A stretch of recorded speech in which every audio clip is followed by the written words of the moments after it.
Greetings, this is Dr. Monica. How are you today? I am just here today, hopefully to just provide a little encouragement for a few people. And if you're not familiar with me, I am the author of this beautiful book, Wounds of Wisdom. And I'm going to share something because I hope that it's a gift to those this time of year. These are the holiday seasons, and it's not a happy time for a lot of people. It's not a happy time for a lot of people because we brought into or adopted the things that society has told us to adopt. The gift giving, the connections, and all of that. Whether someone is here or not that you loved, whether it's a spouse, a parent, a child, live life to the fullest. I think that we hurt ourselves a lot of times. A lot of people, and I hope I'm not being insensitive. I'm not trying to be insensitive. But if you have listened to me, my message has always been to focus on the things that you have the power to control and change and leave everything else alone. Many people have lost parents, children, spouses, and they're no longer in the land of the living. And a lot of people are mourning and grieving because of that. They're sad. They haven't moved on for life from those incidents. They can't. And I often wonder why.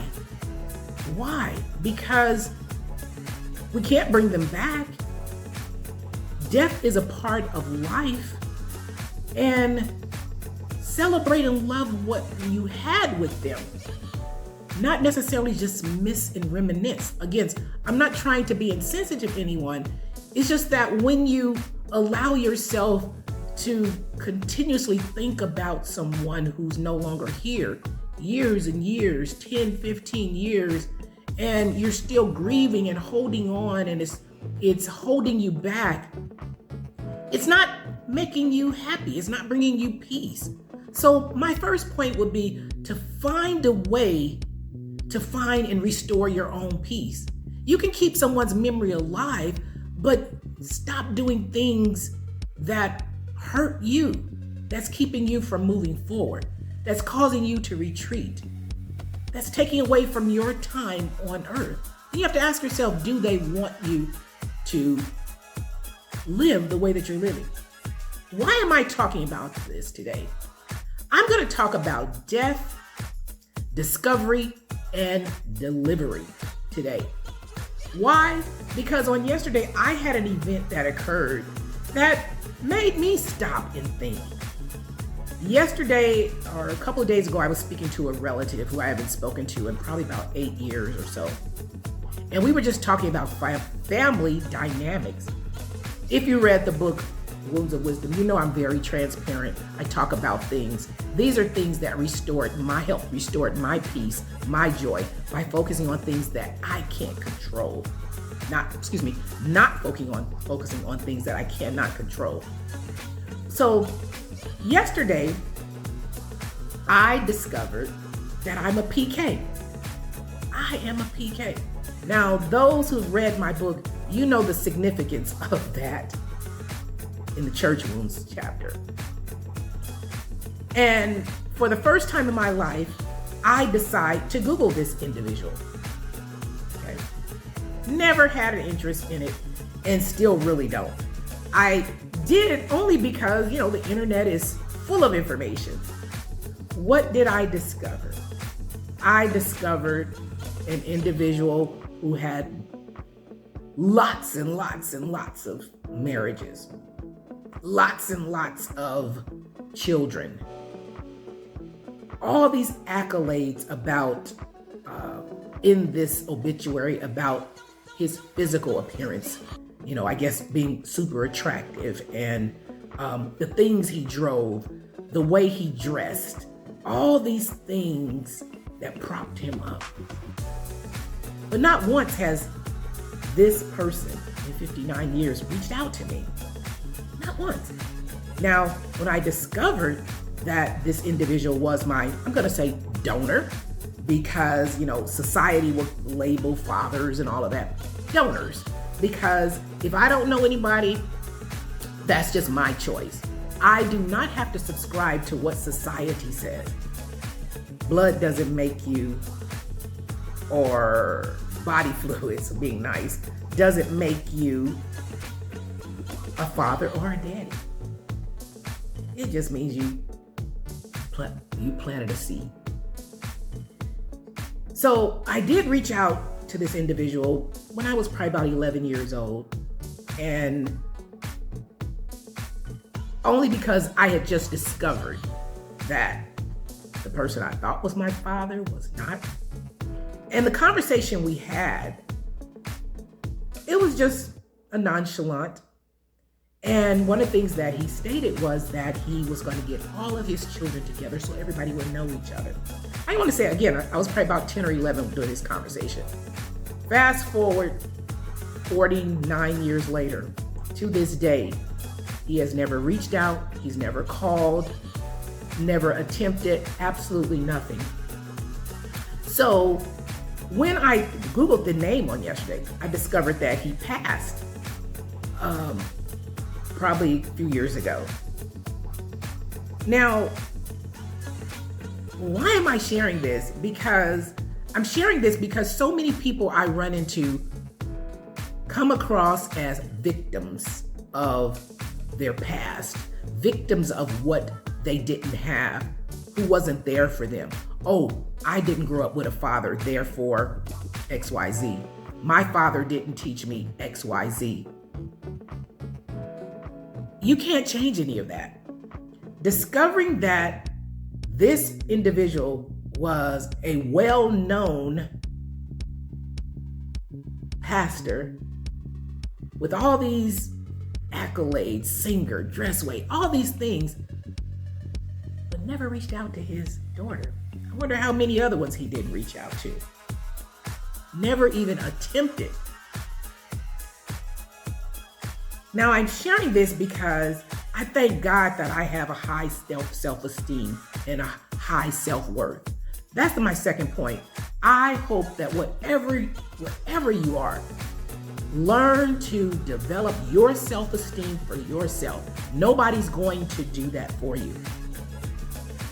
You are who you are internally, not from external sources. Don't allow the fact that you didn't know your mother or your father have this influence on you negatively. Yes, okay, be upset, be angry, mourn if you must, but don't give the situation any more power and authority to take over your life or your energy than necessary. We have to learn to love ourselves enough to love ourselves and give ourselves permission to love ourselves. Stop falling into the dynamics of society, of what society says family should be, of what society says a father should be, a mother should be, relationships between your children, your spouse. Live and let live. What works for one person doesn't work for another person. Sure, there are some commonalities, but again, stop looking externally. Take the time to give yourself the gift of life today. That gift is loving yourself, getting to know yourself. Stop being a victim of your past, of what you did not have. All of the obstacles and things that are happening in the world. Discrimination, we can't change that. Sexism, we can't change that individually. Hopefully, maybe one day it will change. But the reality is, how do you navigate with the hand that you have been dealt? So, this holiday season, I encourage you to create new traditions. If you don't celebrate, don't even celebrate. That's what the world is telling us. If this season doesn't bring you joy, bring joy to the season.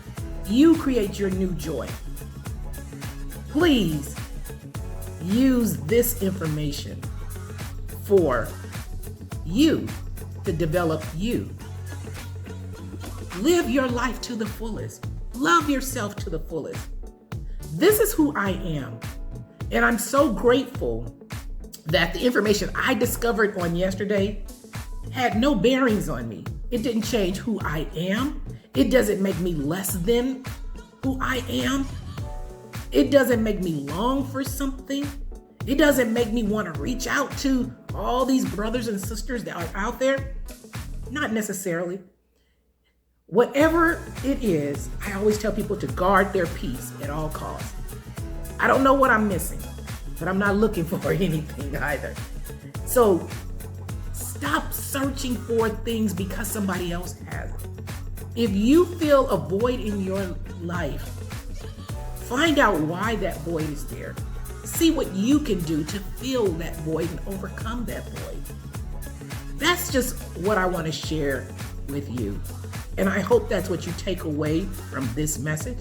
And by the way, pick up the book, Wounds of Wisdom, at drmonicajackson.com/books.